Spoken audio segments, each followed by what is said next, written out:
leen di nuyu comme ni ñu leen di nuyu bés bu jot ñoom mbégte topp ci plateau li nga xam ne moo jëm ci antenne navétane doon benn plateau bu nga xam ne ci wàllu navétane lay wax lu jëm ci tàggat yaram mu doon sport ku ne navétane wax li nga xam ne mooy activité de vacances bi nga xam ne moom la ñu am fii à Diourbel ñu ngi toog suñu consultant ki nga xam ne moom la ñu àndal ci émission bi tous les jours de Djibril Bob Djibril ñu ngi lay nuyu.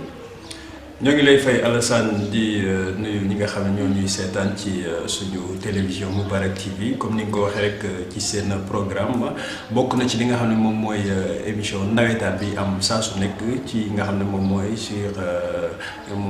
Moubarak TV fas yéene ci ànd ak ñoom rek indil leen toute information yi nga xam ne jëlee nañ ko fële ci stade Ely Manel Fall que ça soit ci stade bi ci joueurs yi ci ASC yi et tout surtout suñu rubrique cahier de vacances bien sûr.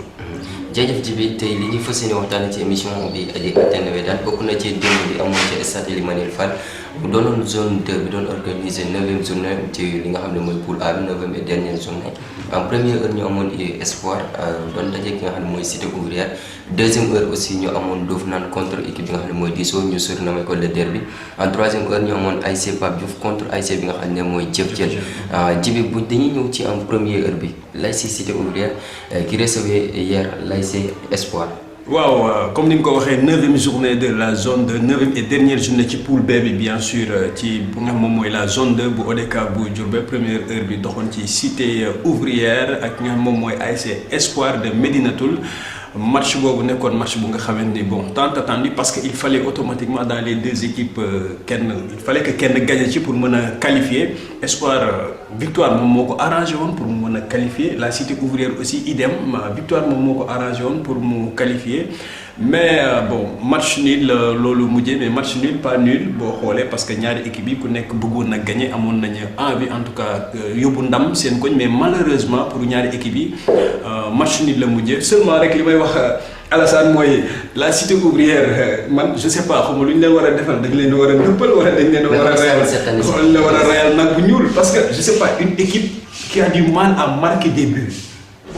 wax naa la ko ci suñu émission la fois passée nee naa la cité ouvrière seen mal mooy c'est une équipe qui ne marque pas de but. On a vu des joueurs talentueux. Hier, on n'a pas vu Ibou Ngom, Sinéor qui vient de rentrer en regroupement. Donc, dem football qui marche beaucoup non. Mais bataille, on a vu aussi le jeune Aloussar, le fils de Père Tafassar. Son papa, mon yoroon équipe bida la fois passée. Ouais. Donc, Père Tafassar aussi cette année, peut-être qu'on a joué tous cette équipe bi. Dem maa ngi approché nga xam moom mooy Koumba Arène Fall nga xam moom moo indi équipe bi maa ngi koy laaj est-ce que l'absence du Père Tafassar joué wul ci équipe bi mu ne ma oui certes joué na ci mais il faut le dire joué na ci quand même parce que cité ouvrière bi ñu xamoon l'année passée saison passée nga xam moom mooy la saison 2015 ak saison 2016 c'est diamétralement opposé. parce que en 2015 c'était ñu ngi leen surnommé les Espagnols. les Espagnols bien sûr du Baol. cette année-ci mën naa ne on peut les surnommer les Kenyans du Baol. les Kenyans du Baol wala les Gambiens parce que boo xoolee match bi démb. compte naa ci presque 7 occasions yu nga xamante ne ni au moins cité waroon na dóor bu ñu ko concrétiser woon bien sûr 7 buts yi nga xam moom mooy équipe bu espoir bi tu vois mais malheureusement pour la cité ouvrière une équipe qui ne marque pas de but et ça ne sert à rien de fournir un beau jeu du beau jeu ah et tout ça public bi kontaan ci yow ngeen bon def un jeu football ba nga xamante ni bon c'est un peu européen et l'équipe ne marque pas de but je pense que ça ne sert à absolument rien. mooy war a parfois équipe di ñëw. di attaquer plus souvent alors que di rater seen réalisation. bon loolu booy xool c'est un travail que les coachs devraient tout simplement mener à l'entraînement bon certes le coach de l'ASC Cité Ouvrière wax na ko nee na liggéey nañ lu bëri ci li nga xam moom mooy travail devant les buts mais le problème c'est stade Ely Manel Fall. mais nag mu comprendre à chaque fois son équipe bu ñëwee ci biir stade bi pourquoi duñu dugal des buts parce que. soit 1 contre 1 mooy l'attaquant et le gardien soit mu dóor ko ci kaw gardien wala mu dóor bal bi naaw mbaa mu génn wala soit 2 contre 1 c'est-à-dire ñaari attaquant ak benn défenseur ak góol bi derrière souvent ñu nekk foofu di def ay mu woyee di ba je sais pas bal bi génn wala des choses yu mel noonu tu vois donc loolu mooy li nga xam ne moom mooy le mal de la cité ouvrière. ma leen di toog ne leen peut-être nañ leen wàcceel kaamil wala ñu saraxee leen ay la wala ñu rayal leen nag bu ñuul. maintenant revenant ci équipe espoir bi. bon donc j'ai l'habitude de le dire tant qu'il y a vie il y a espoir ils n'ont rien perdu certes mais boo xoolee équipe la bu nga xamante ne ni sur le plan financier duñ ko jooy parce que ils ont un président nga xam ne très sollicité au niveau de la commune voire même au niveau national tu vois monsieur Ibrahima Maguette kenn dootu ko kii parce que gis nañ sama première sortie ASC Espoir contre Pape Diouf Espoir Pape Diouf da koo gagné mais le président de lendemain dafa dem terrain Pape Diouf fekk leen fa mais non seulement. c'était un match qui était en direct sur les zones.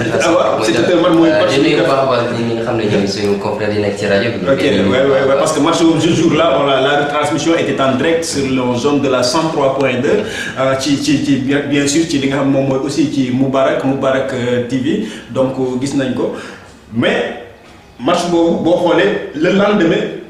bi nga xamante ni Pape Diouf gagné na Espoir le président dafa dem terrain Pape Diouf. fekk leen fa jox leen prime de match.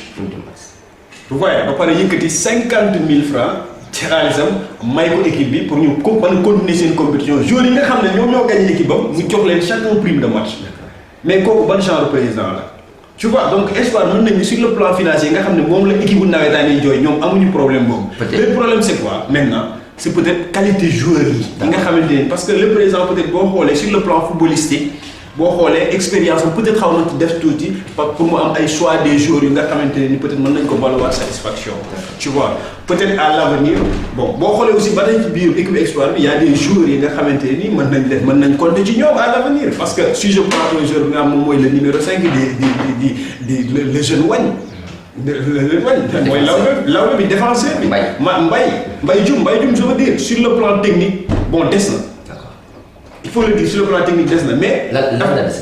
bon boo xoolee expérience bon peut-être am na ko expérience nawetaan am na ko mais boo xoolee bon ni muy peut-être mën nañ ne jaarul école football wala jàngu football mais en tout cas jour nawetaan parce que lii nañ moom jom ci moom parce que ni muy yéegee noonu lay wàccee en tout cas mi ngi défendre couleur bi. Djibi xam naa nag ñu ngi signal suñu réalisateur que ñu desee ci temps bëreetul.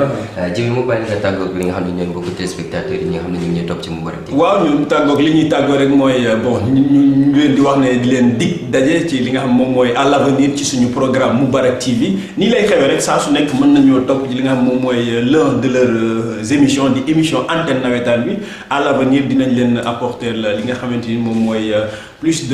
de passion ak li nga xamante ni en tout cas moom lañ soxla ci bépp information mais duñ ko fàtte aussi seen rubrique cahier de vacances nga xam ne conception la ba nga xam c'est pour les vacanciers et les vacancières bien sûr. merci Djibril boobu nekkoon suñu li nga xam ne mooy consultant tourisme mbokku téléspectateurs li leen andiloon seen émission antenne nawetaan nekk benn émission boo xam ne ci wàllu sport lay wax wàllu tàggat yaram comme ni mu leen ko waxee jukkil nañ leen démb li nga xam ne moo xewoon démb ci stade Ely Manel Fall beneen yoon ak leneen lu dëkk ci li nga xam ne mooy antenne nawetaan fii lay door maa ngi koy jaajëfal baax sama cameraman daal